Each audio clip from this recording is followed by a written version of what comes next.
쇼트트랙이 아닌 쇼크트랙이었습니다. 혼신을 다한 우리 선수들 아름다웠습니다.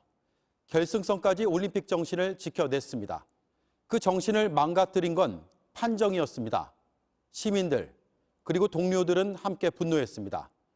오늘 신기록을 세운 피겨의 차준환 선수는 속상한 올림픽이라고 했습니다. 도쿄올림픽의 영웅 김연경, 김재덕 선수도 마음을 보탰습니다. 우리 선수단은 이의를 제기했지만 국제빙상경기연맹은 문제 없다며 기각했습니다. 결국 이 문제를 국제스포츠중재재판소에 제소하기로 했습니다.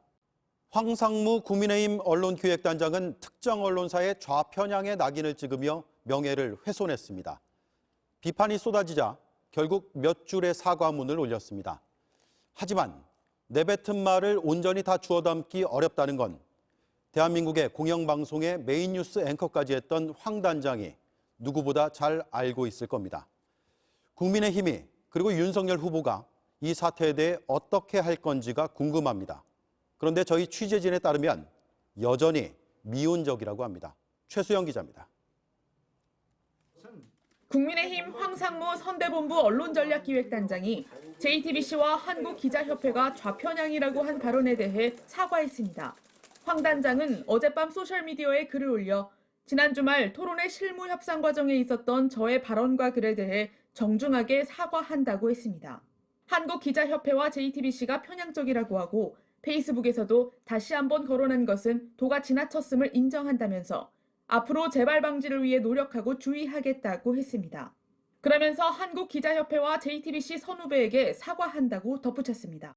앞서 기자협회와 JTBC 지회는 좌편향 발언에 대해 비판 성명을 내고 황 단장의 사과와 거취 표명을 요구했습니다. JTBC 지회는 국민의힘이 편향적인 언론관을 드러낸 황 단장에게 공보 업무를 맡기지 말아야 한다고 촉구했습니다. 국민의힘 내부에서도 부적절했다는 비판이 잇따랐습니다. 이렇게 부정적 여론이 커지자 결국 황 단장이 하루가 지나 뒤늦게 사과글을 올린 걸로 보입니다. 국민의힘 선대본부는 JTBC에 권영세 선대본부장이 이런 일이 재발하지 않도록 강력히 구두로 주의를 줬다고 했습니다. 그러나 당 차원의 공식 사과나 해명은 없었습니다. 또 황 단장의 거취 등에 대한 후속 조치도 하지 않았습니다. 그러나 정치권 안팎에선 특정 언론사를 향해 왜곡된 인식을 드러낸 만큼 황 단장이 공보 관련 업무를 지속하는 건 부적절하다는 지적이 나옵니다. JTBC 최수연입니다. 민주주의의 상징인 국회에서 언론 겁박을 멈추라는 언론단체의 목소리가 울려 퍼졌습니다. 언론사에 이념 딱지를 붙이고 보도에 압박을 가하는 정치권을 향해서입니다. 민주주의 하겠다는 정치인들이 민주주의의 근간을 흔들고 있어서입니다. 송우영 기자입니다. 특정 언론사를 아무런 근거 없이 좌편향이다. 기자협회도 좌편향이다. 이런 양반 캠프 공보 업무 담당하도록 놔두고. 앞서 JTBC와 기자협회가 좌편향돼 있다고 주장해 물의를 빚은 황상무 국민의힘 언론전략기획단장을 향한 발언입니다. 언론단체들은 대선이 가까워질수록 유력 정당의 무차별 항의가 이어지고 있다고 목소리를 높였습니다. 이제 한 달이 채 안 남은 시점에 이런 무도한 비난과 공격이 더욱 많아지고 또 더 심각해지지 않을까 하는 걱정 때문입니다. 이들 단체는 지난 한 달 동안 여야 대선 후보 캠프가 방송사를 비롯한 언론사를 압박한 경우가 16차례에 달한다고 밝혔습니다. 이틀에 한 번꼴로 항의가 이어졌다는 겁니다. 앵커를 하차시켜라. 그리고 왜 PD들을 이렇게 많이 투입하느냐. 언론사를 탄압하고 길들이려고 하는 이런 시도들을 다시는 하지 마십시오. 결국에는 이게 다 부메랑으로 돌아가서 국민들의 심판을 받을 것입니다.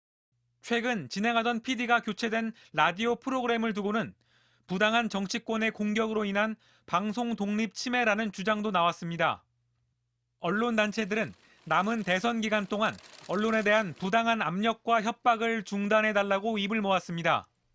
정치권이 정가의 보도처럼 말하는 한국 언론의 신뢰도 하락의 원인은 바로 당신들이 제공하지 않았는가.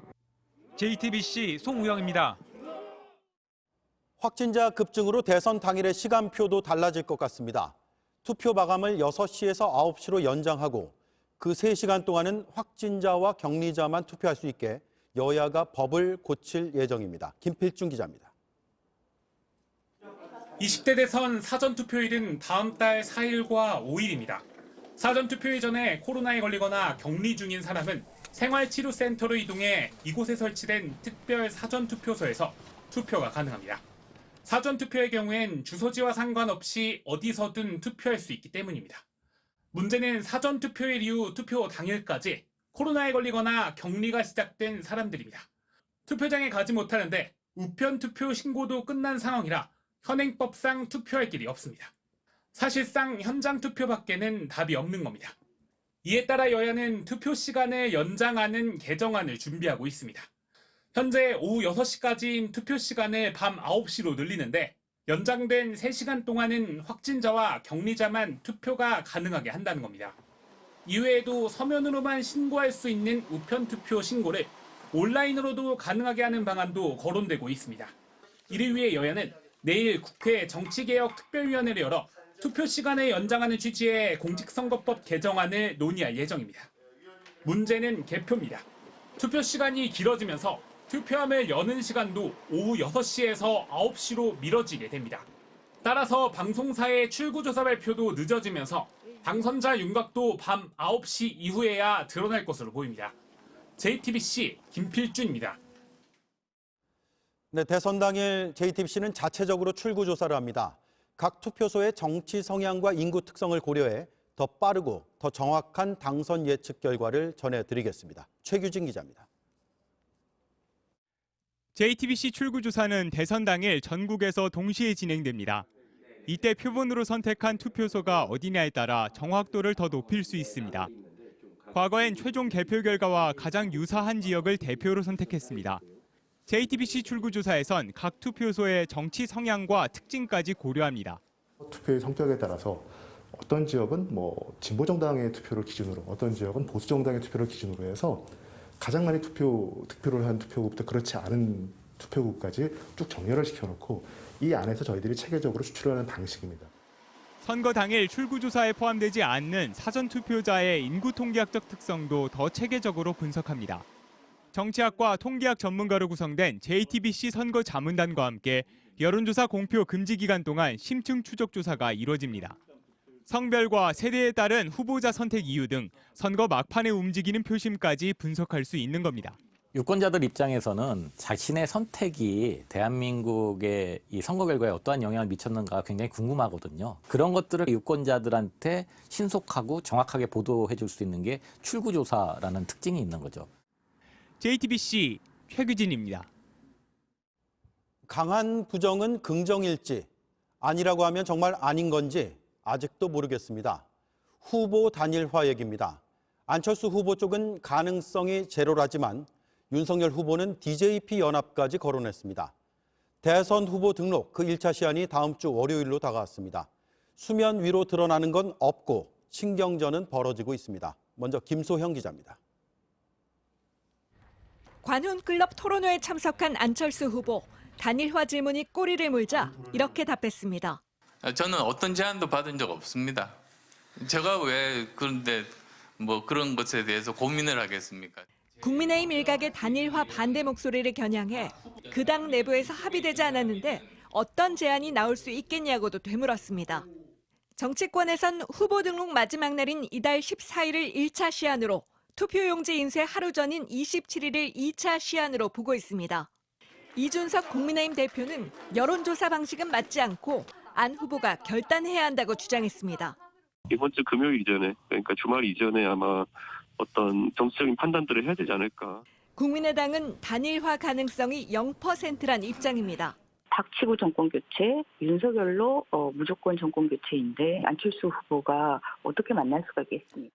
하지만 안 후보에 대한 지지 철회까지 언급하며 단일화를 압박하는 목소리도 커지고 있습니다. 단일화에 필요한 물리적 협상 시간은 부족한 상황. 2002년 노무현 정몽준 후보는 대선 24일 전, 2012년 문재인 안철수 후보는 26일 전에 단일화 문제를 매듭지었습니다. 이 때문에 윤석열 후보가 최근 1997년 김대중, 김종필 후보의 DJP 연합을 언급한 걸 두곤 후보 간의 담판을 염두에 뒀다는 해석도 나옵니다. 당시 김대중 전 대통령은 김종필 당시 자민련 총재에 총리직과 경제부처 장관 지명권 등을 약속하며 결단을 끌어냈습니다. JTBC 김소현입니다. 네, 하루에도 몇 번씩 단일화 질문을 받고 있는 분이 제 옆에 나와 있습니다. 오늘 토론회도 있었고 일정이 많은데 스튜디오에 직접 나와 주셨습니다. 안철수 국민의당 대선 후보입니다. 어서 오십시오. 안녕하십니까? 예, 안녕하세요. 진작에 모시려고 했는데 일정이 잘 맞지 않았습니다. 예, 죄송하게 됐습니다. 예. 오늘 관훈 토론이 있었는데 거기서 단일화 질문이 많이 나왔더라고요. 많이 30분 내내 그 질문 받았습니다. 예. 저도 드리지 않을 수는 없는데 조금 다른 각도로 한번 드려보겠습니다. 오늘 끝까지 가겠다라는 점을 재차 강조하셨는데 단일화는 없다의 마지막 쐐기를 박았다고 봐도 되겠습니까? 뭐 마지막 쐐기를 너무 여러 번 박아서 몇 번째인지 모르겠습니다. 예. 단일화를 염두에 뒀지만 안 된 겁니까? 아니면 애초에 생각이 없으셨던 겁니까? 애초에 생각하지 않고 제가 당선이 목표였습니다. 예. 그래서 제가 정권 교체를 하겠다. 그런 의지로 처음에 대선 출마를 했고요. 그다음에 또 어떤 단일화 제안을 사실상 받은 게 없습니다. 예. 그런데 제가 왜 고민을 해야 됩니까? 예. 그런데 일각에 이런 보도가 있습니다. 이건 사실 여부를 좀 따져주실 필요가 있는데 김종인 전 위원장과 최재천 전 의원 측근으로 알려져 있죠. 과거에요. 두 사람을 최근에 만나셨다라는 건데 사실입니까? 우선 김종인 위원장님은 1월 초에 그 설날 인사 때문에 뵀죠. 예. 그러니까 지금으로부터 한 달도 넘었습니다. 네. 그다음에 최재천 의원 만난 것은 아마 한 5, 6년 전? 그 정도 될 겁니다. 예. 그러면 단일화 얘기에 대한 게 없었던 걸로 봐야겠네요. 근데 뭐 그 이야기는 저도 처음 듣습니다. 왜냐하면 보도에 따르면 두 인사가 안 후보님을 만나기 전에 이재명 후보도 만났다. 그래서 뭔가의 메신저 역할을 한 게 아니냐라는 정도의 보도였거든요. 전혀 사실이 아닙니까? 그런 건 저는 전혀 모르죠. 그리고 만난 적도 없고 그래서 이런 것들을 누가 만들어냈는지 잘 모르겠습니다. 어떤 의도로 만들어냈는지. 어떤 의도로 누가 만들었을까요? 글쎄요. 뭐 제가 잘 되기를 바라는 사람이 만들었겠습니까? 반대겠죠. 예. 일단 단일화에 대한 쐐기는 박으셨지만 가능성은 열려 있는 것으로 보는 분들이 많습니다. 유권자 중에서요. 특히 여야 모두에 열려 있는 게 아니냐 이런 생각들을 하신 분들이 있는데 국민의힘 내부에서는 국무총리직을 안 후보님이 제안한 것으로 보인다라는 얘기까지 나오고 있거든요. 이 역시도 사실 아닙니까? 저는 전혀 받은 적도 없고 제가 미리 그 사람들에게 어떤 제안을 한 적도 없음을 분명하게 밝힙니다. 네. 그러면 앞으로 얘기를 좀 해보겠습니다. 안철수 후보와 윤석열 후보의 단일화 여부에 대해서 윤석열 후보는 이런 얘기를 했습니다. 단일화를 한다면이라는 전제 조건을 달고 안 후보와 나 사이에 결정할 사안이다. 그러니까 후보 간의 단판을 지을 사안이다라는 뜻인데 만나실 계획은 있습니까? 의사는 있으십니까? 그런 연락을 받은 적도 없고 그리고 사실 후보 간의 어떤 단판이라는 게 그 지지자들의 그런 지원을 받지를 못할 겁니다. 예. 지지를 받지 못할 겁니다. 네. 제가 송영길 대표 인터뷰할 때 그러면 그 범여권 연대에 대해서 안철수 후보도 포함이 됩니까? 이렇게 질문을 했거든요. 이런 답이 돌아왔습니다. 안철수 후보의 과학기술 강국 메시지를 이재명 후보가 수용을 했다.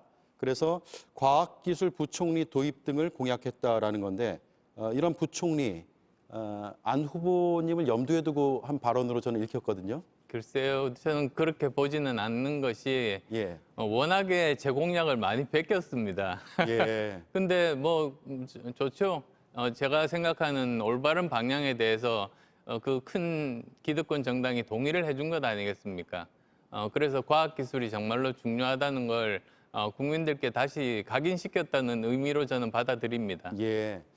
다음 주 화요일이죠. 15일에 공식 선거운동이 시작이 되는데 그 전에 마지막 주말이 이번 주말입니다. 그래서 이준석 대표는 안철수 후보의 정치적인 결단이 이번 주말까지는 있을 것이다 라는 취지의 발언을 했거든요. 어떻게 받아들이십니까? 지금까지 예언해서 맞은 적이 거의 없는 것 같은데요. 이준석 대표가요? 예. 예, 알겠습니다. 네. TV 토론 얘기를 좀 해보겠습니다. 논란 끝에 2차 TV 토론이 11일에 열리기로 했습니다. 원래대로라면 오늘 이제 TV 토론을 했어야 그렇습니다. 되는데 국민의힘에서 이걸 무산시키면서 들었던 이유 중에 하나가 국민의당 일정이었습니다. 특히 안철수 후보님 일정이었는데 오늘 관훈 토론이 있다. 그래서 이틀 정도 연기해달라는 요청을 했다라는데 윤석열 후보가 직접 이걸 거론을 했거든요. 맞습니까? 그러니까 그건 거짓말이죠. 거짓말입니까? 왜 그러냐면 협상 과정은 이랬습니다. 처음에 오늘 저녁에 하자 그랬는데 오늘 저도 지금 방금 관훈 토론 끝내고 왔습니다. 예. 그러니까 조금 무리는 되죠. 근데 의사를 타진해 보니까 다른 당들에서는 오늘 좋다고 한 겁니다. 그래서 저희도 수용했습니다. 제가 좀 피곤하긴 하지만 그러면 오전에는 관훈 토론 나가고 저녁에는 TV 토론 나가겠다고 했습니다. 예. 근데 그 이후에 국민의힘에서 여러 가지 무슨 건강 문제라든지 뭐 날짜 문제를 들어서 결국은 결렬이 된 겁니다. 네. 그래서 사실 오늘 저녁에 열릴 것이 11일 날 열리게 됐죠. 뭐 어떤 사람은 그러더라고요. 그날이 손 없는 날이라서 그날로 결정했다고. 손 없는 날이요? 예. 예. 알겠습니다.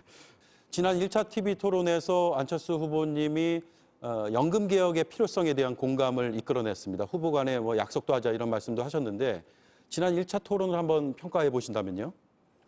많은 분들이 제가 가장 잘 준비된 후보라는 말씀도 해주셨습니다. 그러면서 조금 아쉬운 점이 있다면 그 표정에서 좀 아쉬운 점들이 있다 그런 말씀을 해주셨어요. 표정이 어떤 표정입니까? 오늘 네, 표정 그래서 좋으신데요? 제가 그래서 보니까 제가 웃지를 않았던 겁니다. 예. 근데 제가 웃지를 않으면 조금 긴장하거나 심각하게 보이는 편이거든요. 예.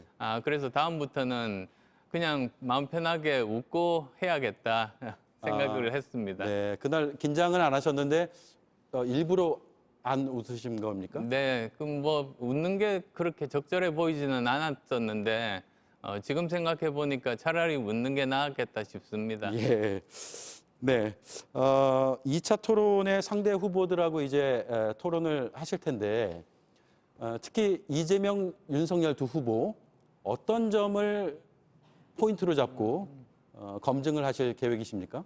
예, 미리 이거 전력 노출하면 안 되는데 예. 사실 제가 제일 큰 문제라고 생각하는 것이 이 거대 양당 둘 다 파퓰리즘 공약을 계속 내놓습니다.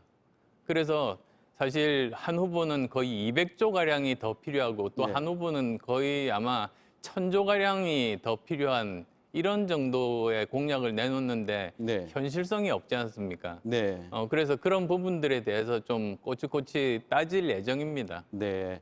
어제 갑자기라고 표현해야 되나요? 노무현 전 대통령의 정치 철학을 계승하겠다는 취지의 발언을 하셨는데 어떤 내용입니까? 원론적으로 이렇습니다. 노무현 대통령께서는 그 대통령 후보 시절에는 민주당 후보였죠. 네. 한 진영의 후보였습니다. 그런데 대통령이 되신 다음에는 대한민국 전체의 대통령으로서 국가의 미래를 걱정하신 분입니다. 그래서 이런 해당 진영의 아주 강한 지지자들의 의견을 완전히 반대로 무시하고 제주 해군기지라든지 한미 FTA라든지 또는 아프간 파병 같은 것들을 했지 않습니까? 네.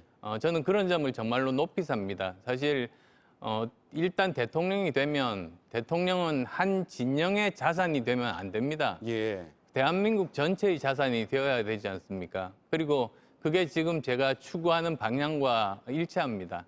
그래서 그런 말씀을 드렸습니다. 네. 마지막으로요. 첫 질문으로 한번 돌아가 보겠습니다. 앞으로 남은 29일 동안 어느 후보든 간에 전격적으로 함께 단일화 발표를 할 일은 없습니까? 저는 제 진정성 그리고 또 제가 생각하는 저 자신을 뿐만 아니라 지금 급변하는 세계 정세 그리고 우리나라가 얼마나 위기 상황에 있는지 그리고 또 제가 생각하는 이 위기를 탈출하는 해법 이런 것들을 제대로 전달을 해서 제가 인정을 받을 생각입니다. 네, 알겠습니다. 인터뷰는 여기까지 하겠습니다. 바쁘신 와중에 함께해 주셔서 고맙습니다. 네, 안철수 국민의당 대선 후보였습니다. 가방을 주었다면서 파출소를 찾아왔는데 알고 보니 무인점포에서 10번 넘게 물건을 훔친 범인이었습니다. 마스크에 모자까지 썼지만 새내기 순경의 눈썰미에 덜미를 잡혔습니다. 이자연 기자가 취재했습니다. 파출소에 찾아온 남성이 공원에서 주웠다며 가방 하나를 꺼내 보입니다. 경찰관이 주운 과정을 묻는 와중에 또 다른 경찰관이 급하게 밖으로 나옵니다.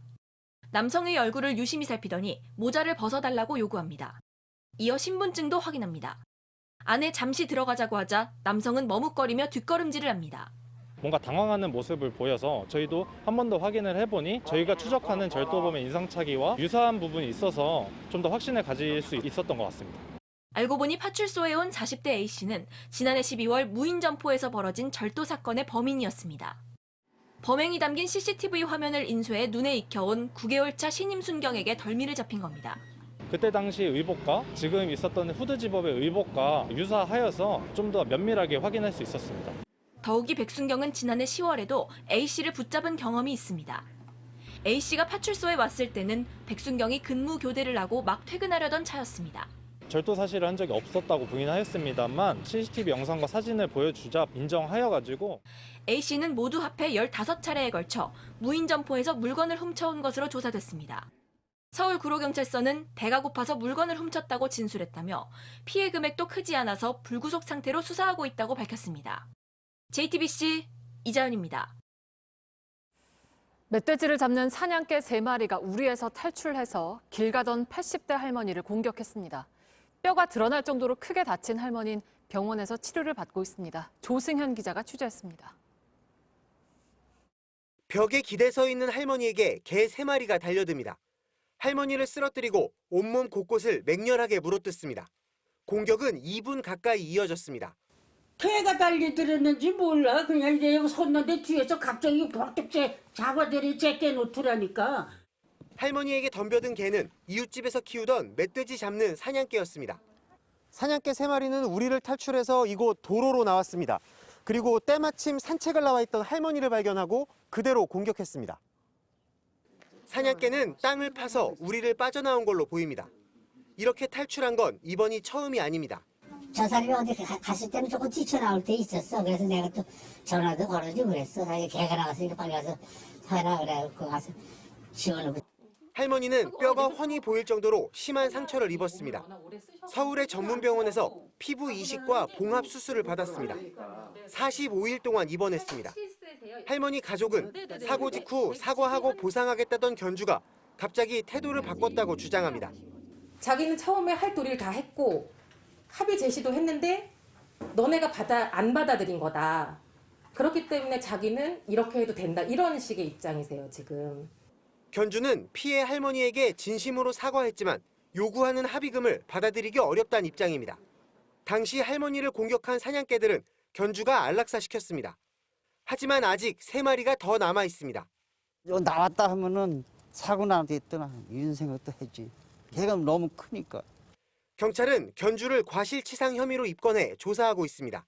JTBC 조승현입니다.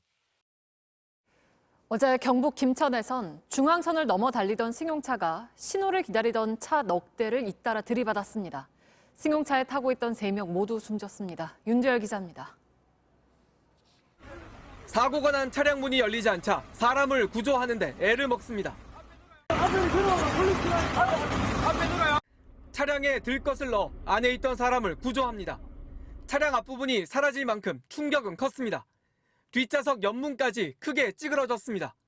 사고가 난 건 어제 저녁 6시쯤 경북 김천의 한 지방도 사거리에서 승용차가 차량 4대를 잇따라 들이받았습니다. 사고가 난 도로입니다. 벤츠 차량은 다리 건너에서부터 중앙선을 넘어 달려와서 이곳에서 신호를 기다리고 있던 차량을 들이받았습니다. 다리를 건너기 전 중앙선을 넘은 곳엔 안전봉이 부러져 있습니다. 언제 바르더라고. 이게 브레이크를 안 밟고 그냥 막 나오더라고. 그냥 말로 막 급발진 비슷하면서 막 거짓말 나오더라니까요. 20대 벤츠 운전자와 함께 타고 있던 남성 2명 등 3명이 병원으로 옮겨졌지만 모두 숨졌습니다. 벤츠와 가장 먼저 부딪힌 화물차 운전자가 다쳐 치료를 받고 있습니다. 경찰은 음주운전 여부를 확인하기 위해 운전자 행적을 조사하고 있습니다. 차량 블랙박스를 확인하고 숨진 운전자를 부검해 왜 사고가 났는지 알아볼 계획입니다. JTBC 윤두열입니다. 광주 신축 아파트 붕괴 사고로 매몰됐던 마지막 노동자가 수습됐습니다. 구조당국은 오늘 오후 7시 37분쯤 건물 26층 잔해에 깔려있던 6번째 매몰자를 구조했다고 밝혔습니다. 이로써 사고 발생 29일 만에 매몰자 6명에 대한 수색과 구조 작업은 모두 마무리됐습니다. 오늘 오전 10시쯤 경기도 성남시 판교 제2 테크노밸리의 한 신축 건물 공사장에서 승강기를 설치하던 노동자 2명이 추락하는 사고가 났습니다. 엘리베이터 설치업체 소속인 50대 A씨와 40대 B씨는 지상 12층에서 지하 5층으로 떨어져서 모두 숨졌습니다. 고용노동부는 시공사인 요진건설산업을 대상으로 중대재해처벌법 위반 혐의로 수사에 나섰고 공사 현장엔 작업 중지를 명령했습니다. 이번 사고는 지난달 29일에 발생한 경기도 양주시 채석장 매몰 사고에 이어서 중대재해처벌법이 적용되는 2번째 사례입니다. 미국의 스텔스 전투기인 F-35C 전투기가 항공모함으로 접근을 하다가 균형을 잃고 부딪힙니다. 지난달 훈련 도중 배에 착륙하려다 사고가 난 건데 당시 모습이 담긴 영상이 유출됐습니다. 김지아 기자입니다. 전투기가 갑판에 충돌하려고 하자 다급한 외침이 들립니다. 결국 전투기는 추락해 카메라가 있는 곳으로 돌진해 옵니다. 이후 옆으로 미끄러지다 바닷속으로 빠져버립니다. 지난달 24일 남중국해의 칼빈슨 항공모함에서 있었던 미국의 F-35C 스텔스 전투기 사고 영상입니다. 누군가 사고 영상을 찍어서 올린 것이 인터넷에서 확산되고 있는 겁니다. 영상은 2개의 카메라 각도로 찍혔습니다. 추락 장면뿐 아니라 추락 직후 병사들이 우왕좌왕하는 모습도 담겼습니다. 이 사건의 영상 유출은 이번이 처음이 아닙니다. 사고가 일어난 지 며칠 되지 않아 인터넷에 추락 직전 전투기의 모습과 추락 후 전투기 사진이 떠돈 겁니다. 미 해군은 이 영상이 사고 당시 상황을 담은 것이 맞고 불법 유출자를 수색 중이라고 밝혔습니다. 사고 당시 해당 전투기 조종사는 긴급 탈출에 성공했습니다. 하지만 항공모함 갑판에 있던 다른 군인 6명은 부상을 입었습니다. F-35 전투기는 로키드 마틴사가 만든 기종으로 우리나라를 비롯해 일본, 영국, 호주, 이탈리아 등이 운용하고 있습니다. JTBC 김지아입니다. 사도광산을 세계 문화유산으로 올리려는 일본은 조선인 강제노동이 없었다는 주장을 굽히지 않고 있습니다. 수십 년 동안 이 문제를 연구한 일본의 한 역사학자는 저희 취재진에게 조선인 강제노동은 분명히 있었다고 말했습니다. 김혜미 기자가 자세한 내용 전해드립니다. 도노무라 마사루 도쿄대학 교수는 일본 정부가 강제노동을 부정하는 건 국제법 위반을 우려한 것이라고 봤습니다. 국제노동기구의 강제노동 금지 협약을 위반했다는 지적을 염려했기 때문이란 겁니다. 日本政府が言ってるのはこれ国際法上の強制労働には当たらないと。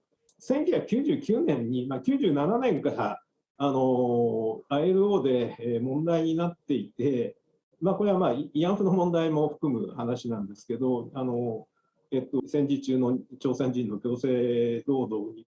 하지만 법적인 문제를 떠나 당시 강제노동이 이루어진 건 분명한 사실이라고 했습니다. なんか騙して連れてこられたとか、もう帰りたいというのが帰れなかったという人は多いわけで、体調が悪いので休もうとしても許されなかったというようなことがあったと言ってますので、それは程度にもよるでしょうけど、現在でいうところの強制労働に当たると。 조선인 노동자에 대한 대우가 일본인과 동일했다는 주장도 무리가 있다는 지적입니다. 같은 임금을 줬다는 것만으로 조선인에게 특히 가혹했던 환경을 설명할 수 없다고 했습니다. 日本人の場合はこれ、鉱山とか炭鉱とか土工事現場とかには、徴用はしてないんですね。穴を掘って、その石炭を、掘って運んでくるって、そういう労働をやってたのは朝鮮人で、これはやっぱり一番厳しい労働であると。JTBC 김혜미입니다. 뉴스룸이 새롭게 취재한 내용입니다. 한 중학교 교사가 성폭력 혐의로 수사를 받고 있습니다. 남녀공학에서 국어를 가르치는 교사입니다. 온라인 수업 중에 자신의 신체 특정 부위를 노출했습니다. 다른 수업 시간엔 속옷도 노출했습니다. 이승환 기자입니다. 경기도 성남시에 있는 한 중학교입니다. 지난해 7월 이 학교 40대 남성 국어교사 A씨가 온라인 수업 중에 자신의 신체 주요 부위를 노출했습니다. A씨는 당시 자신의 집에서 온라인 수업을 진행하고 있었는데 아랫도리엔 아무것도 입지 않은 상태였습니다. 2달 뒤인 지난해 9월엔 바지를 벗고 속옷만 입은 채 수업을 하기도 했습니다. 학생들이 이런 장면을 촬영하면서 외부에 알려졌습니다. 학부모의 민원이 제기되자 학교 측은 해당 교사를 경찰에 신고했습니다. 이 학교는 남녀공학으로 문제의 수업에 참여한 건 중학교 3학년이었습니다. 경찰은 A씨를 성폭력 처벌 등에 관한 특례법 위반 등 혐의로 지난해 12월 입건했습니다. 정식 수사가 시작되면서 교육지원청은 A씨를 직위 해제했습니다. 경찰 수사 중이기 때문에 경찰 수사하는 거하고 저희가 보조를 맞춰서 지금 조사를 하려고 하고 있고. A씨는 실수였다고 해명한 것으로 전해졌습니다. 상반신만 촬영되기 때문에 하반신은 내가 편하게 입고 일을 한다. 그때 카메라를 이렇게 잘못 조정하는 과정에서 실수로 하체가 촬영이 된 거다. 이런 취지로. 지난해 10월엔 경기 안양시에서 한 초등학교 교장이 여교사 화장실에 불법 카메라를 설치했다 적발돼 구속되기도 했습니다. 가해자는 엄중하게 처벌받아야 하고 특히 학교에서 벌어지는 성범죄는 그 어떤 곳보다 엄격하게 다루어져야 한다고 생각합니다. 성남교육지원청은 수사 결과에 따라 A씨에 대해 징계 등 추가 조치할 예정이라고 밝혔습니다. JTBC 이승환입니다. PCR 검사 받기 어려워져 더욱 힘든 사람들 얘기입니다. 환자를 돌보는 보호자나 간병인은 검사해주는 곳 찾기 어렵습니다. 또 있어도 이젠 10만 원 정도 내야 합니다. 특수한 상황이 전혀 고려되지 않고 있습니다. 성화성 기자입니다. 지난 5일 새벽 만삭이었던 함용진 씨의 아내는 진통이 심해 병원을 찾았습니다. 진통 중에 이제 혼자 분만실에 들어갔던 거죠. 분만을 같이 함께하고 싶었지만 이게 그걸 할 수가 없으니까 바로 문 하나 사이에 두고. 병원에서는 보호자에게도 PCR 검사 음성 확인서를 요구한 겁니다. 하지만 PCR 검사가 가능한 곳을 찾기 어려웠습니다. 여러 군데 연락을 했지만 이제 거의다가 이제 PCR 검사를 받을 수 없다고 하였고 같은 진료소인데도 지침이 달랐어요. 최근 검사 체계가 바뀌면서 60대 이상 등 고위험군 등만 PCR 검사를 무료로 먼저 받을 수 있습니다.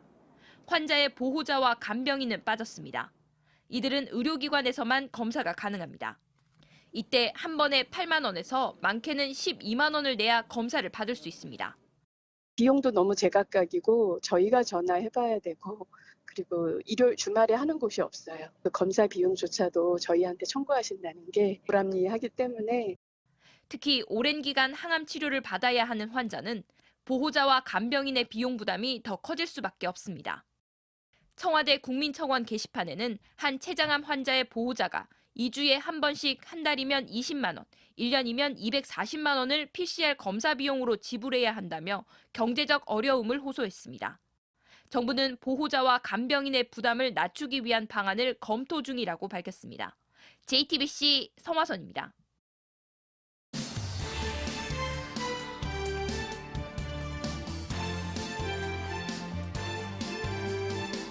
뉴스데스크 이야기 백브리핑 시작합니다. 첫 번째 브리핑, 와인 찾아가세요입니다. 제주도가 오늘 공고 하나를 냈습니다. 이 금품을 반환한다라는 알림인데요. 바로 이 와인 선물 세트입니다. 설 연휴 직전인 지난달 26일 도청의 한 공무원 집 앞에 놓여 있던 겁니다.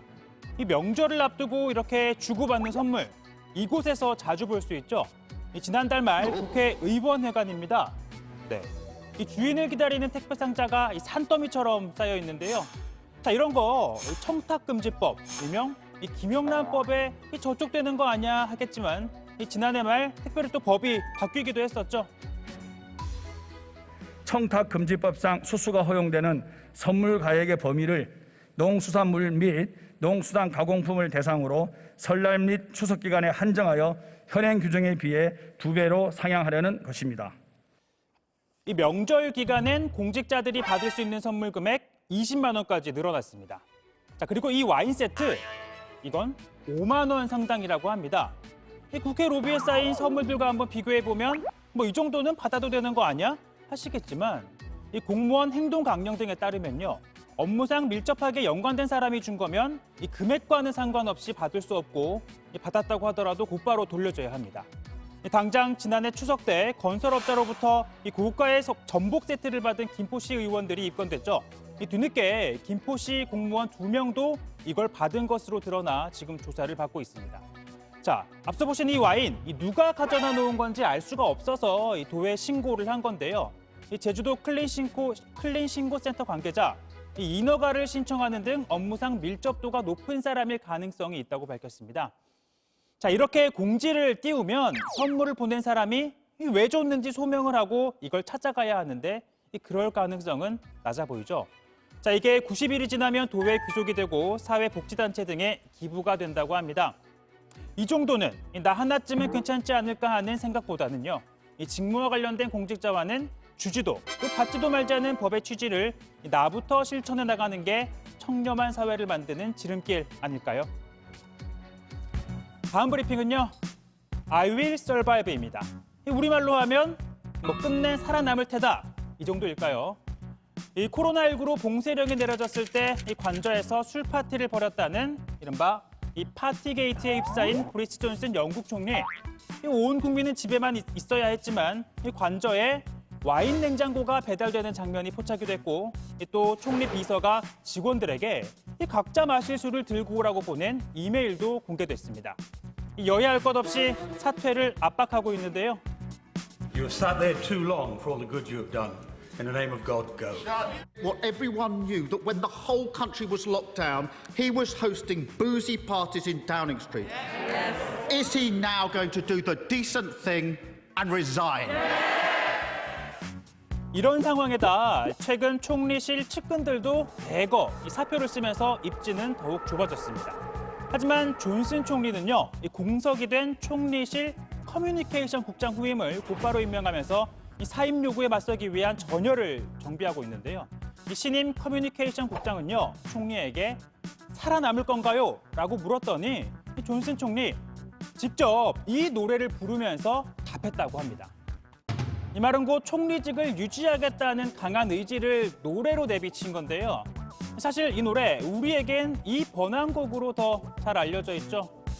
아무리 약해보이고 아무리 어려 보여도 넌 괜찮아.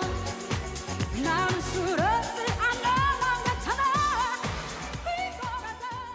이 노랫말대로 실제로 존슨 총리 쓰러지지 않기 위해, 그러니까 총리직을 사수하기 위해 온 힘을 다하는 모양새인데요.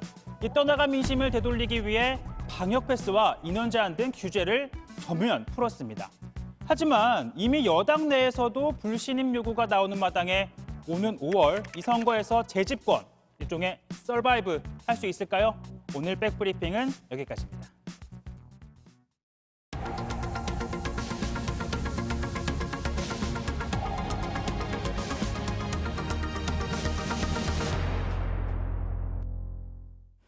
브라질의 한 호수에서 수십 톤에 달하는 물고기들이 죽은 채로 발견되었습니다.